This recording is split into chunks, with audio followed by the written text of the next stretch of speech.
याद रखना, जम्मू कश्मीर यहां पर चुनाव के माध्यम से दुनिया के अंदर जो संदेश गया है, जो ये लोग कभी राहुल गांधी के रूप में, कभी किसी अन्य रूप में जम्मू कश्मीर के बारे में, भारत के बारे में दुनिया के अंदर दुष्प्रचार करते थे, उसका जवाब जम्मू कश्मीर विधानसभा का चुनाव दे रहा है। भारी संख्या में मतदाताओं का मतदान के लिए उमड़ना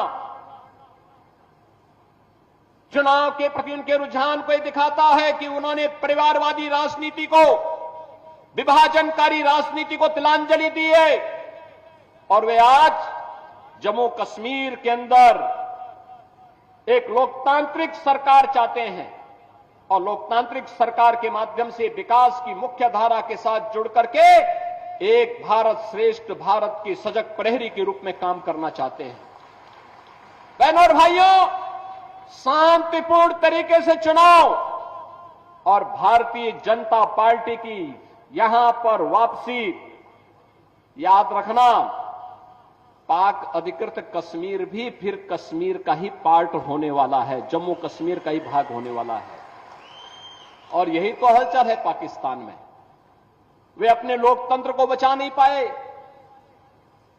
उनको अपने लोकतंत्र को बचाने के लिए मशक्कत करनी पड़ रही है और मशक्कत करते करते आज पाकिस्तान इस स्थिति में पहुंच गया है कि वहां पे 1 किलो आटा के लिए भी लाले पड़ रहे हैं। आप देख रहे होंगे, भारत है 80 करोड़ लोगों को फ्री में राशन की सुविधा का लाभ दे रहा है, 60 करोड़ लोगों को 5 लाख रुपए हर वर्ष स्वास्थ्य बीमा का कवर देता है। जीवन ज्योति बीमा योजना हो या जीवन सुरक्षा बीमा योजना, 12 करोड़ किसानों को किसान सम्मान निधि का लाभ दे रहा है, 10 करोड़ गरीबों के घर में शौचालय का निर्माण कर दिया है, 10 करोड़ गरीबों को उज्ज्वला योजना का फ्री का सिलेंडर उपलब्ध करवा चुका है। एक तरफ भारत है और दूसरी तरफ पाकिस्तान है, रोटी के लाले पड़ रहे हैं। स्वाभाविक रूप से भिखमंगा पाकिस्तान आज अपने आप को नहीं संभाल पा रहा है। कहीं पर पाक अधिकृत कश्मीर उससे अलग होने की आवाज उठा रहा है, तो कह रहा है कि हमें भी तो अधिकार था जम्मू कश्मीर के चुनाव में भाग लेने का, और जम्मू कश्मीर के चुनाव के साथ पाक अधिकृत कश्मीर में भी, मुर्शिदाबाद में भी अगर चुनाव होता ना तो और अच्छा संदेश जाता। लेकिन संदेश आपको देना है इस चुनाव के माध्यम से। भारतीय जनता पार्टी ने मोदी जी के नेतृत्व में जो कहा सो करके दिखाया है। आज जम्मू कश्मीर में टूरिज्म का बेहतरीन डेस्टिनेशन है, आज बेहतरीन कनेक्टिविटी है, आज यहां पे वर्ल्ड क्लास इंस्टीट्यूशन स्थापित हो रहे हैं। कहीं एम्स है, कहीं आईआईटी है, कहीं आईआईएम है, कहीं सेंट्रल यूनिवर्सिटी है, और यहां पे इन्वेस्टमेंट के लिए भी एक नई धरातल के रूप में, एक नई धरती के रूप में जम्मू कश्मीर यहां के रोजगार के साथ, स्वतः रोजगार के साथ जोड़ते हुए अब तो बिना भेदभाव के शासन की योजना का लाभ भी जम्मू कश्मीर के अंदर मिल रहा है। आप अनुमान करिए, लगभग 2.25 लाख गरीबों को प्रधानमंत्री आवास योजना में एक आवास उपलब्ध हुआ है। पहले पैसा कहां जाता था? ये तीनों परिवार चट कर जाते थे, और फिर इसीलिए तो इनके साल भर में 8 महीने इनके इंग्लैंड में व्यतीत होते थे, यूरोप में घूमते थे लोग। जम्मू कश्मीर की जनता तबाह होती थी, अभाव में ग्रसित थी, और ये लोग यहां के पैसे को लूट करके ऐशो आराम की जिंदगी यूरोप में और इंग्लैंड के अंदर व्यतीत करते थे। बहनों और भाइयों, आज यहां पे फ्री में राशन का लाभ प्राप्त हो रहा है, आयुष्मान कार्ड की सुविधा उपलब्ध हो रही है, बेहतरीन कनेक्टिविटी के साथ हर घर नल की योजना को आगे बढ़ाने का कार्य हो रहा है। यहां पर जो अनेक कार्यक्रम हुए हैं, ये सभी आज नए जम्मू कश्मीर की स्थिति को आप सबके सामने प्रस्तुत करती है। दूसरी तरफ बलूचिस्तान अलग से कह रहा है वो कह रहा है कि पाकिस्तान से हमारी केमिस्ट्री तो मिलती ही नहीं है, हमारी केमिस्ट्री उससे मिलती ही नहीं है, क्योंकि पाकिस्तान तो मानवता का दुश्मन है, ये मानवता का एक कैंसर है। इस कैंसर से दुनिया को मुक्ति मिलनी ही चाहिए और उस मुक्ति के लिए हम सब आपके पास आए हैं कहने के लिए। बहनों और भाइयों, जब हम आपके पास यहां पर आए हैं, मैं केवल आपके माध्यम से कांग्रेस के नेता श्री राहुल गांधी से कुछ प्रश्न करना चाहता हूं। मैं पूछना चाहता हूं उनसे कि जो नेशनल कॉन्फ्रेंस ने जम्मू कश्मीर के लिए अलग झंडे की बात कही है, क्या वह उसका समर्थन करते हैं? क्या राहुल गांधी 370 और 35A को वापस ला करके जम्मू कश्मीर को फिर से अशांत और आतंकवाद के युग में धकेलने की नेशनल कॉन्फ्रेंस की मांग का समर्थन करता है? क्या कांग्रेस कश्मीर के युवाओं की कीमत पर पाकिस्तान के साथ वार्ता करके फिर से अलगाववाद को बढ़ावा देने का समर्थन करती है? क्या कांग्रेस पार्टी पाकिस्तान के साथ एलओसी ट्रेड शुरू करने के नेशनल कॉन्फ्रेंस के निर्णय से फिर से बॉर्डर पार से आतंकवाद का पोषण करने का समर्थन करती है? क्या कांग्रेस आतंकवाद और पत्थरबाजी की घटनाओं में शामिल लोगों के परिजनों को फिर से सरकारी नौकरी में बहाल करके आतंकवाद, दहशतगर्दी और बंद के दौर को फिर से लाने का समर्थन करती है? क्या कांग्रेस नेशनल कॉन्फ्रेंस के साथ अपने आरक्षण विरोधी चेहरे को फिर से सामने लाने का प्रयास नहीं कर रही है? और क्या जो यहां पर प्रधानमंत्री मोदी जी ने दलितों को, गुर्जरों को, बकरवालों को, पहाड़ियों को आरक्षण की सुविधा प्रदान की है, क्या नेशनल कॉन्फ्रेंस के द्वारा इन्हें समाप्त करने की घोषणा का क्या वह समर्थन करती है? क्या कांग्रेस चाहती है कि शंकराचार्य पर्वत, तख्त सुलेमान और हरि पर्वत को ये मारन के नाम से जाने जाए? क्या कांग्रेस जम्मू कश्मीर की अर्थव्यवस्था को एक बार फिर से भ्रष्टाचार की आग में झोंककर पाकिस्तान समर्थित गिने चुने परिवारों के हाथों में सौंपने का समर्थन करती है? क्या कांग्रेस पार्टी नेशनल कॉन्फ्रेंस के जम्मू और घाटी के बीच भेदभाव की राजनीति का समर्थन करती है? क्या कांग्रेस और राहुल गांधी कश्मीर को ऑटोनॉमी देने की नेशनल कॉन्फ्रेंस की विभाजनकारी सोच और नीतियों का समर्थन करती है? याद करिए, करतारपुर कॉरिडोर का निर्माण प्रधानमंत्री मोदी जी के द्वारा कराया गया। और यही नहीं, बाल दिवस की बात जब देश के अंदर होती थी, बाल दिवस की बात जब होती थी, तो बहनों और भाइयों, इन्होंने पंडित जवाहरलाल नेहरू का जन्मदिन बाल दिवस के रूप में कांग्रेस ने मनवा दिया। मुझे बताओ, अरे बाल दिवस के रूप में नाम आना चाहिए ना उन लोगों का। गुरु गोविंद सिंह जी के 4 साहबजादों ने, जिन्होंने सनातन धर्म के लिए, भारत के सुरक्षा के लिए, भारत को विदेशी आक्रांताओं से मुक्त करने के लिए गुलामी की बेड़ियों को तोड़ जिन्होंने अपना बलिदान दिया था, बाल दिवस उनकी मृत्यु में मनाया जाना चाहिए था, कांग्रेस के संविधान में। लेकिन मोदी जी ने बाल दिवस की तिथि तय करके पूरे देश के अंदर 4 साहबजादों की स्मृति को जीवंत बनाने का काम किया। हम लोगों ने उत्तर प्रदेश में 2020 में बाल दिवस के कार्यक्रम को पूरे उत्साह के साथ करना प्रारंभ किया। उत्तर प्रदेश मुख्यमंत्री आवास में एक आयोजन होता है और वह आयोजन बाल दिवस का होता है, जिसमें गुरु गोविंद सिंह जी महाराज के 4 साहिबजादों की स्मृति को हम समर्पित उस बाल दिवस के कार्यक्रम को आयोजित करते हैं। ये कांग्रेस के लोग, ये नेशनल कॉन्फ्रेंस और ये पीडीपी के लोग, ये राजनीतिक पार्टी नहीं बल्कि प्राइवेट लिमिटेड कंपनियां हैं।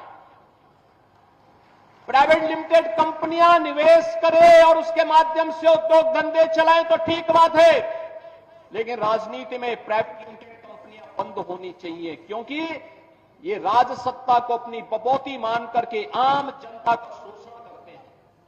और यही तो कार्य ये तीनों दल जम्मू कश्मीर के अंदर करते रहे। इन्होंने यहां दलितों को आरक्षण नहीं देने दिया, इन्होंने यहां पकड़वालों को आरक्षण नहीं देने दिया, इन्होंने यहां पहाड़ियों को आरक्षण नहीं देने दिया, इन्होंने यहां पर मुख्य धारा के साथ यहां से जुड़ी हुई जातियों को जोड़ने के लिए कोई सार्थक प्रयास नहीं किया, बल्कि 1947 में पाकिस्तान से जो लोग, जिनकी संपत्ति वहां छीन ली गई थी, जो लोग भारत के अंदर आए थे, इनको भी उन्होंने नागरिकता नहीं देने दी। और जब मोदी जी ने और अमित शाह जी ने जब इसके लिए कदम उठाया, सिटीजनशिप अमेंडमेंट एक्ट बना करके उसको प्रभावी ढंग से लागू किया, तो उसका विरोध ये सभी दल करते हुए दिखाई दे रहे थे। बहनों और भाइयों, 1990 के दशक कांग्रेस के पाप, नेशनल कॉन्फ्रेंस और पीडीपी के पाप की पराकाष्ठा को भी हमने देखा है। पूरी दुनिया ने देखा है कैसे कश्मीरी पंडितों के साथ बर्बर अत्याचार हुए थे। मानवता का इतना बीभत्स पाप उस समय हुआ था। उनके प्रति सहानुभूति व्यक्त करने की बजाय उन दहशतगर्दियों के साथ ये सभी दल खड़े हुए थे।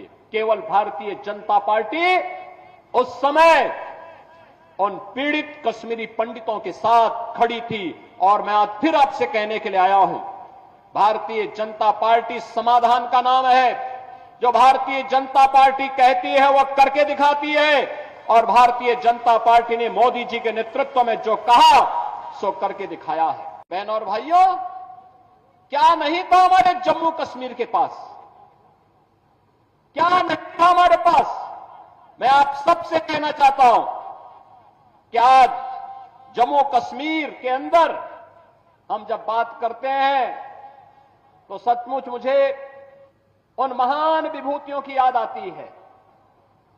महाराजा हरि सिंह, जिन्होंने पहचान दिलाई थी।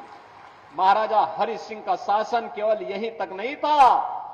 और याद करिए, भारतीय जनता पार्टी की सरकार जम्मू कश्मीर में आते ही महाराजा हरि सिंह का कश्मीर फिर से आपके सामने होगा। काबुल तक का शासन महाराजा हरि सिंह के पास था। तिब्बत में डोगरा सेना रहा करती थी। कौन नहीं जानता है पंडित प्रेमनाथ डोगरा जी के प्रति किसके मन में सम्मान का भाव न हो। और जब कबालाई यहां घुस करके आतंक फैलाना चाहते थे, तब ब्रिगेडियर हरि सिंह ने, तब ब्रिगेडियर राजेंद्र सिंह जी ने last man and last bullet का नारा भारत की रक्षा के लिए अपने आप को बलिदान दिया था। इतनी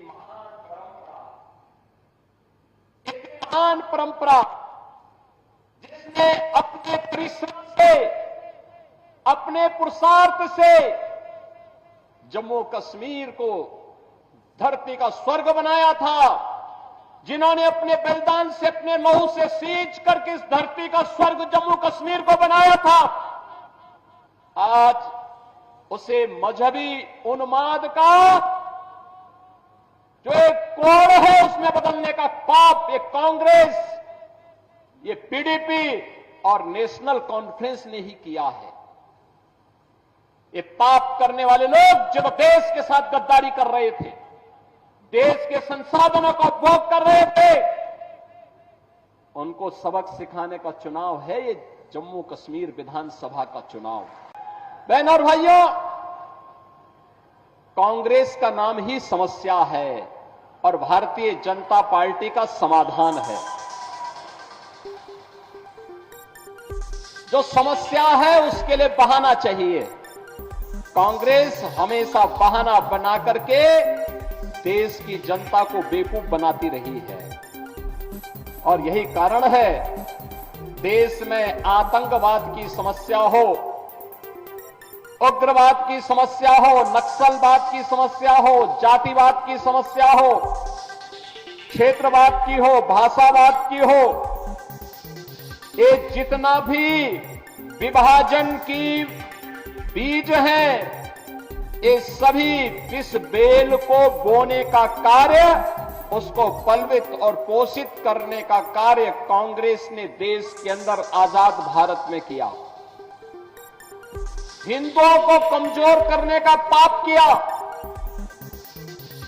और इनके पाप का परिणाम है यह आतंकवाद। कांग्रेस की सरकार जब केंद्र में थी और जम्मू कश्मीर में उसके साथ सहयोगी दलों की सरकारें चल रही थी, तब पत्थरबाजी की घटना होती थी। धड़ल्ले से यहां पर किस तरह की घटनाएं होती थी किसी से छुपा हुआ नहीं है। लेकिन आपने देखा होगा पिछले कई वर्षों से मोदी जी के आने के बाद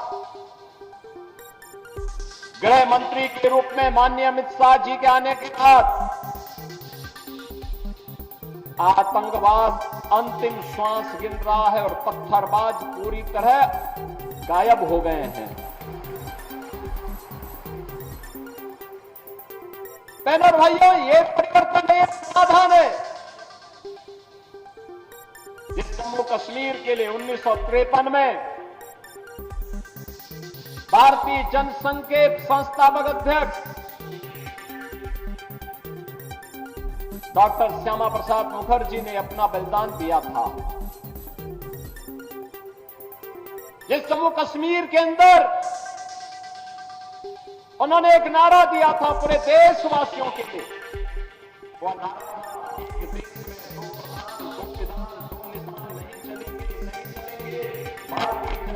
भारतीय जनता पार्टी का एक एक कार्यकर्ता भारत माता का हर सच्चा सपूत इसके लिए लड़ता रहा, कार्य करता रहा। डॉक्टर श्यामा प्रसाद मुखर्जी के उस सपने को साकार करने का कार्य किसी ने किया है तो प्रधानमंत्री मोदी जी ने किया। 370 सदैव के लिए समाप्त कर दिया, 35 सदैव के लिए समाप्त कर दिया। आतंकवाद की नर्सरी समाप्त हो गई। अन्यथा ये कांग्रेस हो या पीडीपी या फिर नेशनल कॉन्फ्रेंस, ये सभी तो जम्मू कश्मीर को आतंकवाद का एक वेयर हाउस बना चुके थे और वेयर हाउस से यहां का नौजवान जिसकी ऊर्जा यहां के विकास में लगनी चाहिए थी, जिसकी प्रतिभा का लाभ देशवासियों को मिलना चाहिए था, उस पूरे जम्मू कश्मीर को इन्होंने अपने राजनीतिक स्वार्थ के लिए तबाह करके रख दिया था।